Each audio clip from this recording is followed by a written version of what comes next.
Reaching for the stars has always been humanity's dream. What if we could climb there instead?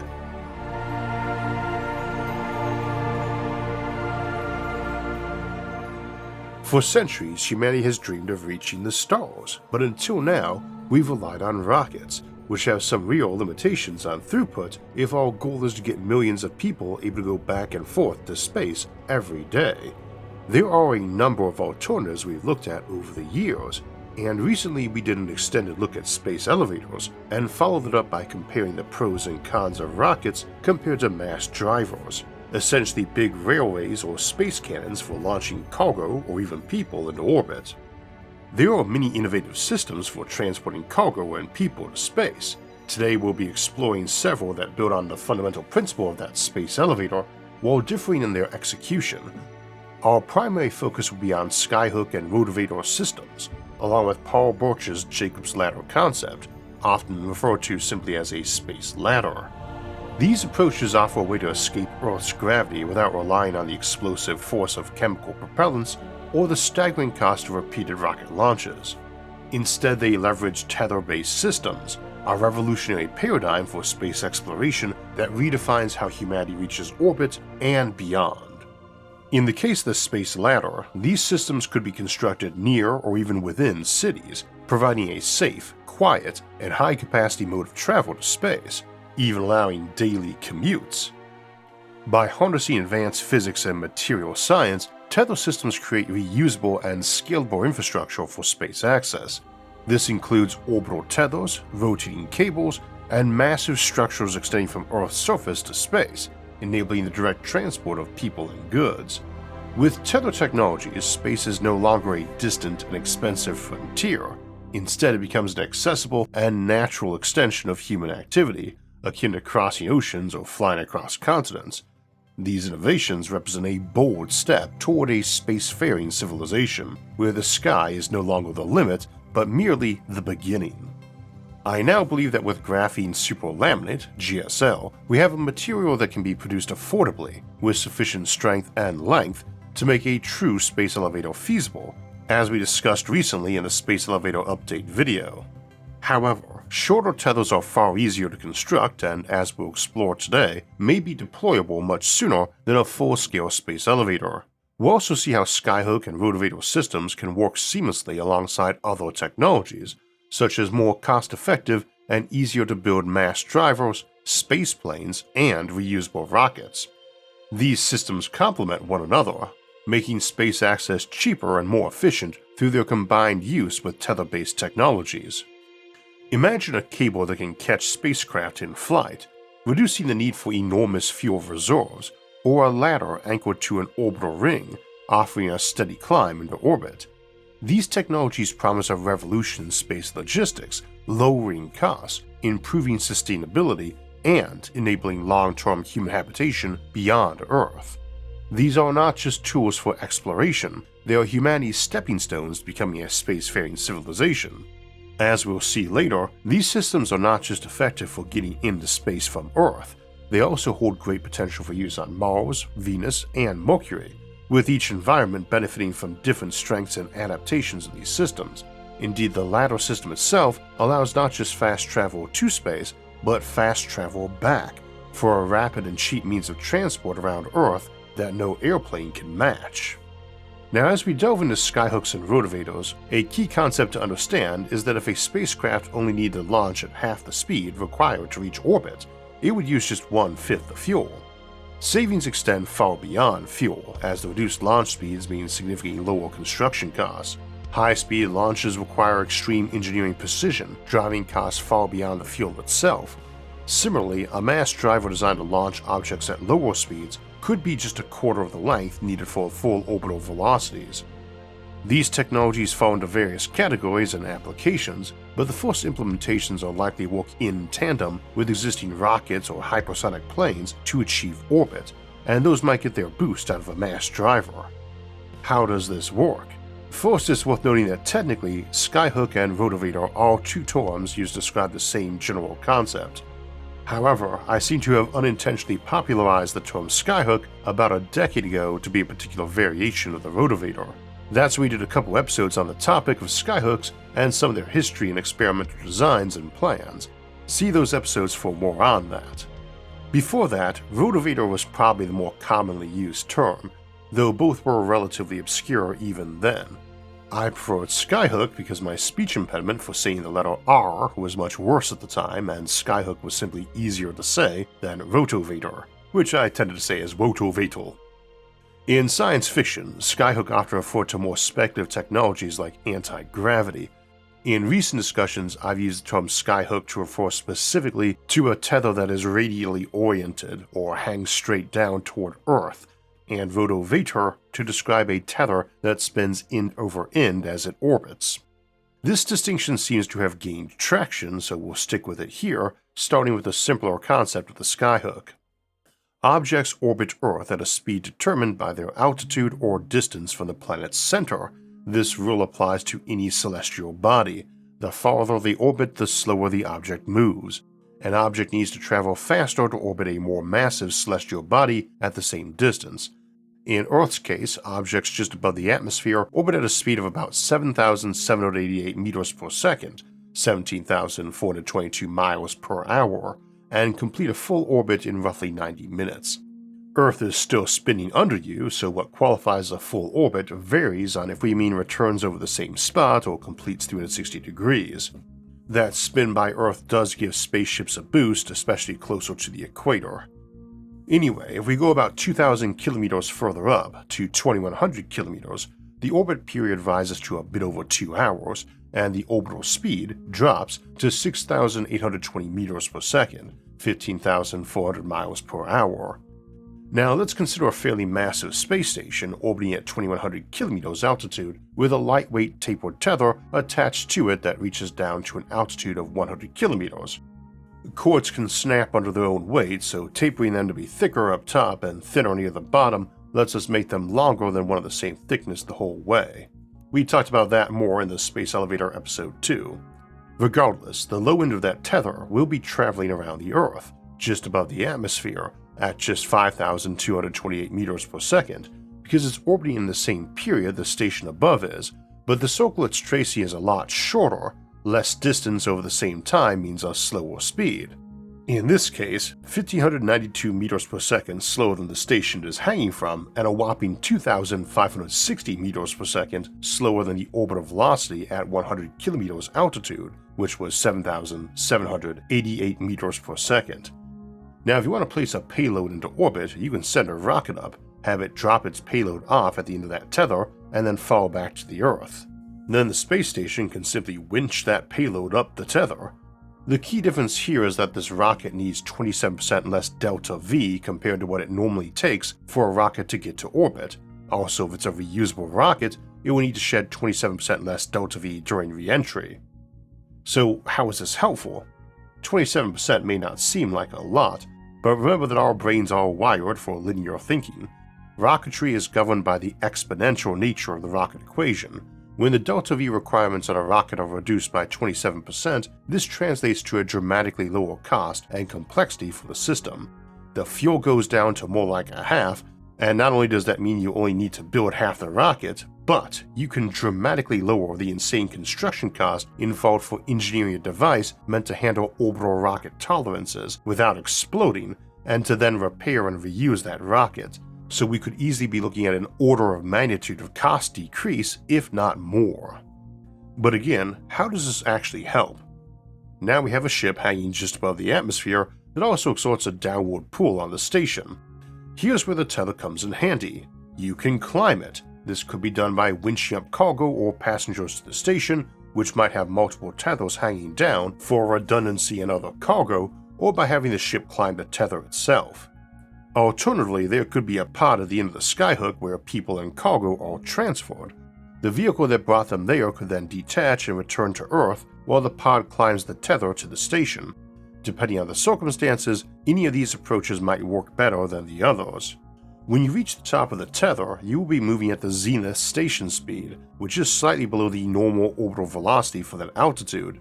Your climb also slows the station slightly as it transfers momentum to you, A very small burst of fuel would be enough to place you into a stable orbit, allowing you to transfer to your desired orbit as you leave the Zenith station. Alternatively, the station could provide an electromagnetic boost to get you up to speed, using a small mass driver or catapult system. This approach could save fuel and further streamline the process of achieving orbit. Earlier I mentioned that station having fuel pods and solar panels, and this is part of why. The other was that the more mass it has, the less it has its own speed and orbit destabilized when hooking a ship. Now this is useful in its own right, as you now have a ship up in space that did not need to be built with the insane engineering and equally insane costs that one designated to get to orbit on its own needs. Fuel is not the main cost of sending things to space, so simply by allowing a reusable rocket or spaceplane that is vastly cheaper to build and maintain, we achieve huge launch savings. But the cool part is that the station can regenerate its momentum. Rocket fuel is not an efficient propulsion method, especially for achieving high delta V, as the faster you want to accelerate, the less delta V you get for the same amount of fuel, generally speaking. In contrast, efficient drives like ion engines provide 10 to 20 times more delta V per unit of fuel, but they operate at much lower thrust levels. You cannot launch a ship with an ion drive because it must exceed the downward acceleration caused by gravity, about 1g, and the more you exceed that, the better.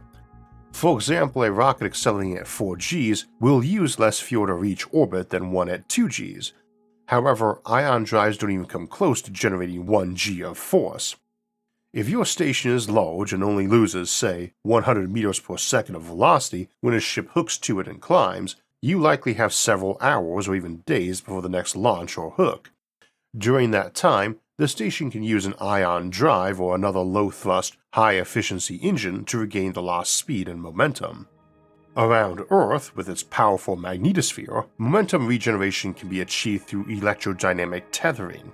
This involves running an electric current through a long tether. This current interacts with the magnetic field, creating a force via the Lorentz effect that pushes the tether. In Earth's case, the magnetosphere provides a stable magnetic field for this interaction, allowing the tether to produce thrust without the need for traditional propellant. While not fast, this method requires no propellant, relying solely on electricity, which can be generated abundantly by solar panels. Skyhooks of this length spend a significant amount of time in Earth's shadow, less than half, but still a considerable portion. During periods outside the shadow, the surplus solar energy can be used to lift the station back into position while recharging its batteries. This setup is actually more efficient than solar power on Earth for a few reasons. 1. No interference from cloudy days. 2. Less time spent in shadow compared to Earth-based solar arrays. And 3. With an orbital period of only a couple of hours, the batteries only need to store energy for around 14 minutes, not half a day. This combination of electrodynamic tethering and solar power makes Skyhooks a sustainable and efficient system for maintaining momentum and stability in orbit. The lower you hang that hook, the more air drag it's going to have too, which you have to regenerate. You could probably get away with keeping the Skyhook's bottom below the Kármán line, but hanging it at normal airplane altitudes probably would not be feasible. If you can get someplace where an air-breathing jet can still function though, it will work even better. Reaching for the stars has never been easier, and as we're seeing today, science is opening up new pathways to space. While today we explore incredible ways to make space more accessible, in the next exclusive episode, we're contemplating what happens if and when we reach the final frontier, not just of space, but of knowledge itself. In The End of Science, we ask whether there will ever come a time when scientific discovery slows, or even stops entirely. Could we one day know all there is to know? And what happens to civilization when their great mysteries are solved? Is the end of discovery the beginning of decline, or something far stranger? Explore these ideas in The End of Science, available now exclusively on Nebula, the largest creator-owned streaming platform. Every SFIA episode airs early and ad-free, along with tons of exclusive content from myself and other amazing creators, like Real Science, Science Asylum, Simon Clark, and more. You can enjoy awesome content like Real Engineering's documentary on how the space shuttle worked. Sign up at go.nebula.tv/IsaacArthur using my code IsaacArthur to get 40% off an annual plan, just $3 a month. Nebula offers lifetime memberships and gift options, so you can share exclusive content like The End of Science with friends and family. And for new Nebula subscribers, you get access to guest passes. Share your passion for Nebula with friends and family. With them, they can get free and easy access to all Nebula content for a whole week. So go subscribe to Nebula and give a week of exclusive content with guest passes using the link below to get 40% off the annual plan. And now, let's get back to climbing into orbit. And you might be able to lower the tether the last bit into the air just for the hookup and then winch it back up when not in use, or use an elliptical orbit so it only drops into the thicker air briefly twice per orbit, or a combination of both. Now, can we go longer than 2,000 kilometers? Sure, the braking length of GSL is 4,200 kilometers or 2,600 miles. It's a bit more up there as gravity starts to weaken, and braking length is based off normal Earth gravity. Half the gravity, twice the braking length of a material. We discussed this in deeper detail in the Space Elevator update. At a certain length, you might as well abandon a Skyhook in favor of a space elevator though, which requires no momentum regeneration and lets you leave straight from the ground. Like the space elevator, Skyhooks work better at the equator, where they can benefit from the free speed of Earth's rotation the most, but this is not required and thus works fine with existing launch sites. I think a 5,000 kilometer Skyhook is perfectly plausible, and that will result in a period of just under 3.5 hours. And the hook at the bottom having a speed of about 3,300 meters per second or 7,400 miles per hour, and notably that's around the top speed of the NASA X-43, so something we could reliably say an air-breathing spaceplane could achieve rendezvous with. An even slower speed would be nice, and we could build yet longer Skyhooks, but again we're getting close to space elevator conditions at that point since it's really only the lowest sections of the space elevator that are challenging for weight. We'll find a way to get a lower speed on the tip when we get to the Rotovator in a bit, and we'll see some other uses on other planets with lower gravity too. But one last thing to note for this style of Skyhooks is they can not only be used in tandem with a rocket, spaceplane, or mass driver, they can also be used in tandem with each other. You could just as easily make one 10,000 kilometers long, hanging just above our 5,000 kilometer long version, with a slower speed and with a tip hanging down that first Skyhook station that would pass by it occasionally, and you make a transfer to it, going yet higher and not necessarily needing any onboard fuel. Rinse and repeat as needed, something we'll also do with the space ladders when we discuss them in a bit, giving them rungs you climb. There's no free lunch here, but instead of having to produce a huge amount of thrust in mere moments, we can spread it out over a long period and use low-thrust, high-efficiency engines powered by solar, which undergo far less strain on the components involved, making for cheaper cost, easier engineering, and low risk of catastrophic failure. The primary advantage of a non-rotating Skyhook over its counterpart, the Rotovator, which we'll discuss shortly, is that it does not spin. It's just an abridged space elevator that isn't stationary to the ground. This makes it significantly easier to rendezvous with, as it remains predictable and consistently positioned at the same altitude. In contrast, a Rotovator swings around like a giant bolus in space, which can pose challenges and potential risks when dealing with other objects in orbit, potentially fatal ones, at least for long-term and heavy use around Earth. For new deployment around places like Mars or some new colony where there's not much stuff in orbit yet, they might be particularly beneficial. Now this brings us to the Rotovator. As the name suggests, it is a rotating and shortened or abridged version of a space elevator, designed to bridge the gap to orbit in a dynamic and efficient way.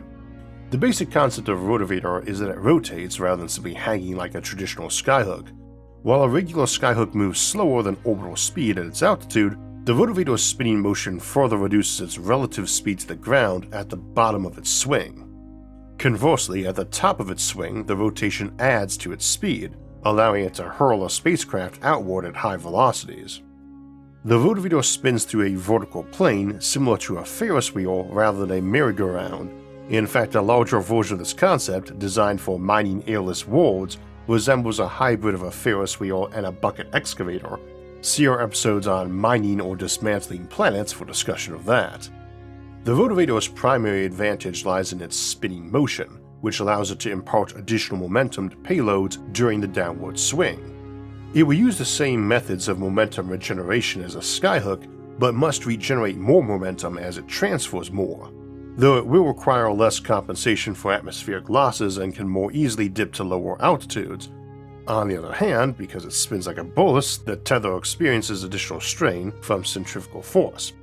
This strain is at the maximum at the bottom of the spin, where the combined forces of gravity and rotation exert the greatest stress, especially when clamping onto a vehicle to lift it into space. The Rotovator's length and spin can be adjusted to suit the material's strength and gravitational forces, but it will generally need to be shorter than an equivalent Skyhook. Its center of mass is positioned at the midpoint of the tether, where the spin pivots. This means its orbital period will be shorter than a Skyhook's, as the Skyhook's center of mass is closer to the top. However, the strength of the Rotovator is limited to the segment from the midpoint to the end, rather than the entire length, as is the case with the Skyhook. Additionally, the Rotovator doesn't require a large station at its midpoint, as it's not a destination like the zenith station at the top of a Skyhook. Instead, the Rotovator serves as a mechanism to hook onto a vehicle and spin it up and out to space. The middle point is just for adding mass in a place where it won't put strain on the tethers, to increase your total momentum so a vehicle hooking to you won't disrupt that much. And this is presumably mostly solar panels and ion drives, as you don't have any real reason to have tons of radiation shielding or refueling depots. Again, this is not a port of call. The longer and faster you spin a Rotovator, the better it performs, but this also significantly increases the strain on the tether. Centrifugal force rises with length, but a key advantage is that tethers can be tapered, thicker near the middle and thinner towards the tip, to reduce strain. Tapering allows the tether to exceed the normal breaking length of the material by concentrating strength where it's needed most. For example, the middle section supports more weight, while the lower sections bear progressively less. Now, imagine a Rotovator orbiting Earth with a length of 2,000 kilometers, its center positioned 1,050 kilometers above sea level. This means its bottom tip would swing to just 50 kilometers above ground at its lowest point.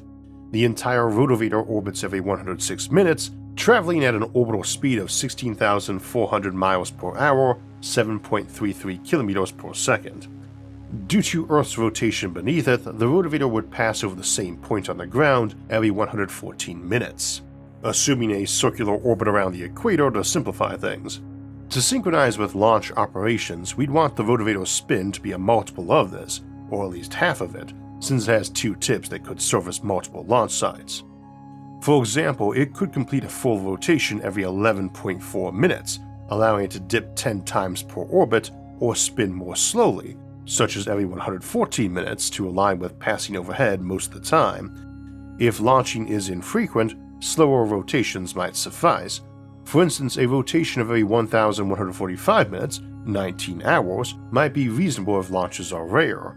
However, spinning once every 25 orbits, every other day, would likely be too slow to be practical, as shorter, faster spinning Rotovators would work better for such tasks. For a Rotovator, we are discussing rotation periods faster than orbital periods. There are other possible applications besides spaceship assistance that a Rotovator might be used for that might benefit from slower rotation. To illustrate, a Rotovator spinning every 114 minutes would have a tip speed of 915 meters per second, 2,050 miles per hour. The acceleration at the tip would be just 0.085 g, meaning the tether and any attached payload would experience only 8.5% more weight than normal.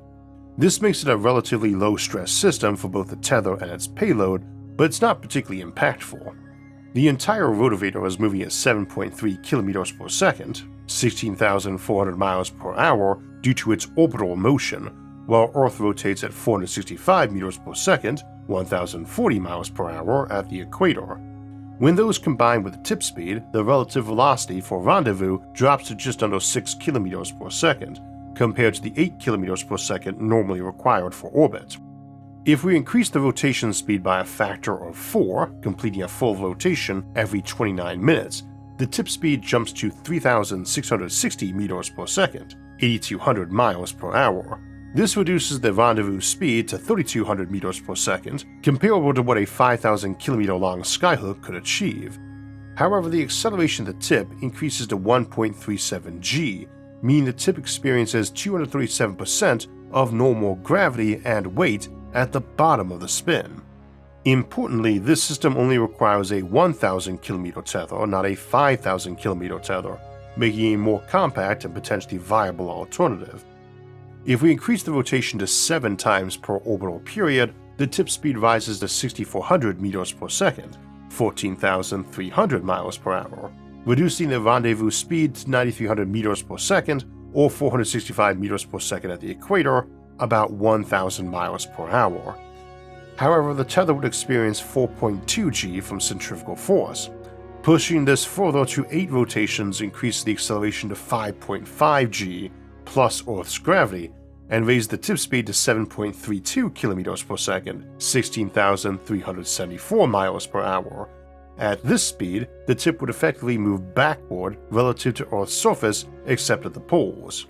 So too fast to be useful, at least on Earth. We can imagine it being quite handy on a planet a bit more massive than us that we settled or that some alien civilization arose on. The 7 rotation version seems feasible with materials suitable for a 5,000 km Skyhook, and it would allow rendezvous with a relatively mundane hypersonic craft at 50 km, 30 miles of altitude, which is far more manageable for air-breathing jets. However, this setup poses challenges since the tether repeatedly slams into relatively dense regions of the atmosphere at high speed, for about a minute every 16 minutes. The lower speed helps, but the narrow rendezvous window adds further complications. We also can't realistically winch this tether up or down in so short a time to try to cut down on air drag like the Skyhook can, as that would add even more strain. Another key benefit of the Rotovator is the incredible launch speed it provides. When a spacecraft attaches at the top, 2,050 kilometers up, it would be traveling at 13.7 kilometers per second, at an altitude where orbital speed is only 6.88 kilometers per second. This allows it to escape Earth's gravity well and head toward the Moon or beyond. However, the constant dipping in Earth's atmosphere drains momentum significantly, making the system more efficient at higher altitudes or on airless worlds. But you limit the chance to use a more efficient air-breathing jet in tandem with it. For instance, on the Moon or Mercury, the Rotovator could dip right to the surface, grab cargo pods from a stationary platform, and launch them without atmospheric interference. It would also work well on Mars, where the thinner atmosphere poses less resistance. Another approach is to use eccentric orbits, where the Rotovator dips into the atmosphere only twice per orbital ellipse, with the remainder of the orbit far above the atmosphere. You could also combine technologies. For example, a Skyhook extending into the atmosphere could be paired with a Rotovator above it to provide high launch speeds for departing spacecraft. Alternatively, a Rotovator could manage low atmosphere rendezvous speeds, followed by a Skyhook or another Rotovator to add even more velocity. In our earlier Skyhooks episode, we discussed unconventional orbital paths like the cardio Rotovator and tandem systems, such as a Skyhook with a Rotovator hanging from it, or even a Rotovator with another Rotovator attached. These tandem Rotovators are designed to reduce centrifugal force strain on the tether by using a slower spinning primary tether with a shorter, faster spinning secondary tether at its end. While these configurations theoretically mitigate strain, combining 2 spinning tethers presents significant practical engineering challenges, making them unlikely to be realized anytime soon. For more details on these advanced concepts, see that episode. On airless worlds, I believe the Rotovator has an advantage over the Skyhook as there is no air drag to contend with, and the lower gravity on most of these worlds allows the tether to handle greater stress. On Venus, however, where habitats must float in the clouds and gravity is somewhat weaker than Earth's, the Skyhook seems like a better option, especially when paired with a mass driver also floating in the atmosphere. These work well with mass drivers in general. They also both get around the issue many moons or slow rotating planets have with space elevators, in that they do not have to remain ground stationary and thus are not problematic on places where your tether might need to be a million miles long to work, or around a moon where there is no stable geostationary orbit, or Clark orbit for places besides Earth. Skyhooks and Rotovators both offer impressive throughput, but they are limited by how quickly they can regenerate momentum and how many you are willing to deploy.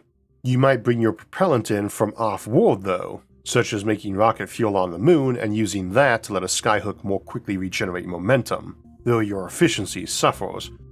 They also pose challenges in managing orbital debris, as they sweep through significant areas of space, and if damaged or off course could turn from a skyhook into a sky whip instead, a weapon we'll discuss another time.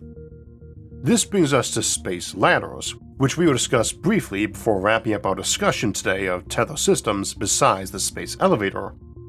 Space ladders operate quite differently from the other two but have some big advantages. Namely, space ladders eliminate the need for launch vehicles entirely and can operate from virtually any location on the planet. Space ladders rely on active support, with the original Jacob's ladder concept proposed by Paul Birch in his paper on orbital rings from the early 1980s. Amusingly, Birch referred to the tether's end hook as a skyhook, a term that's always been somewhat loosely defined as we've mentioned. For those familiar with orbital rings, you know their design well, but we won't dive deeply into them today, though they are worth revisiting in future discussions along with other active support launch systems. The fundamental idea behind an orbital ring is to construct a large metal ring in space, encased within a hollow tube, and spin the two components at different speeds. The system is kept stable through magnetic suspension.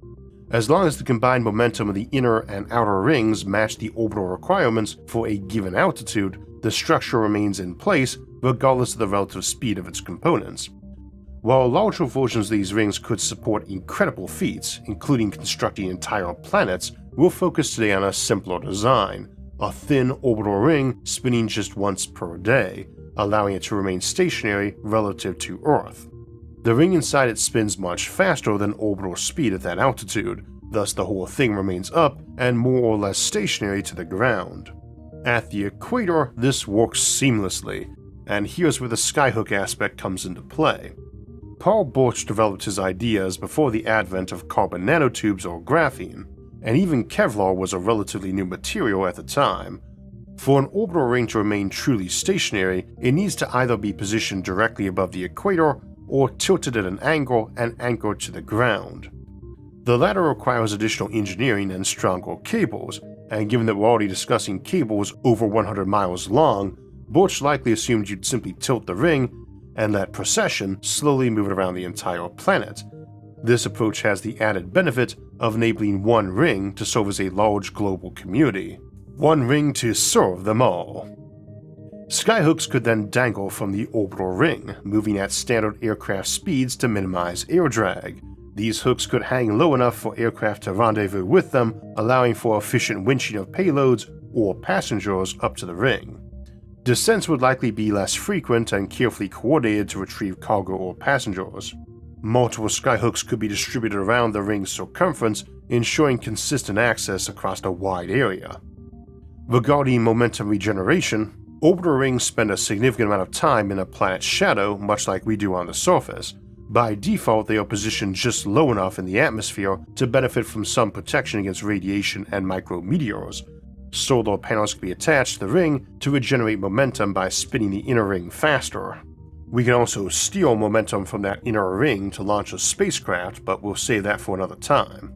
You'd also pair orbital rings with more conventional skyhooks or rotovators above them to further elevate objects, or even install another orbital ring further out.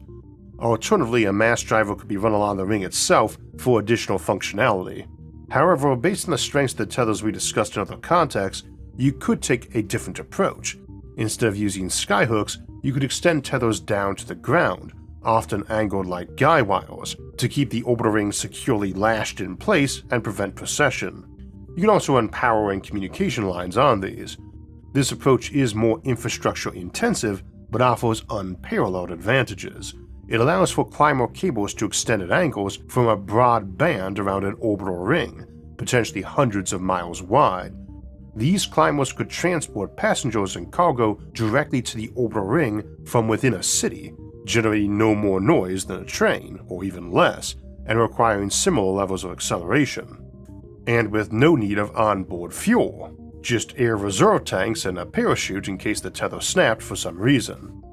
This setup is the ultimate solution for moving large numbers of people and massive amounts of cargo to and from space daily. You could have hundreds of large rings at slightly different altitudes and angles, interconnected by short tethers. These rings could service any location on the planet, providing a low-energy path to space directly from urban centers. From there, ultra-high-speed vacuum trains could connect orbital rings to other tethers, reaching the ground anywhere on Earth, enabling global travel faster than any plane and at a fraction of the cost. We've often discussed the benefits of orbital rings. See our episodes on orbital rings and interplanetary infrastructure for more of their applications. However, this is a heavy infrastructure solution that likely would not be implemented until there are tens of thousands of people commuting to space regularly. There are other approaches to creating a space ladder beyond simply constructing a space tower. See our episode on space towers for more details. For example, you could use purpose-built Lofstrom loops to hang a tether, allowing a rotovator to snag a ship once it's above the atmosphere. Orbital rings and loops don't have to be circular either. You could design one that touches the ground on Earth and reaches up to geostationary altitude at its apogee. These structures can also be built in successive layers, with one ring positioned 100 miles up, another at 200 miles, then 300 miles, and so on. Larger increments, such as thousands of miles, become more viable as you move farther from Earth, creating a series of steps along this space ladder for climbing into orbit. None of these designs is particularly expensive. Their cost largely depends on the tether material, which could be relatively cheap if made from carbon-based materials. Their main expense lies in the cost of launching the first tether into orbit. In conclusion, tether-based systems like Skyhooks, Rotovators, and space ladders represent a transformative leap in how humanity might access space. These concepts, ranging from simple tethers to advanced orbital rings, offer scalable, sustainable, and cost-effective methods for moving people and cargo into orbits and beyond, either on their own or in tandem with proven technologies. By leveraging advanced materials, innovative designs, and the principles of physics, we reduce the reliance on traditional rockets, make them cheaper and easier to build where we do use them, and open up space to millions of people. While these technologies require significant initial investment and infrastructure, their long-term potential is unparalleled, promising a future where space is as accessible as air travel is today, a stepping stone to a truly spacefaring civilization.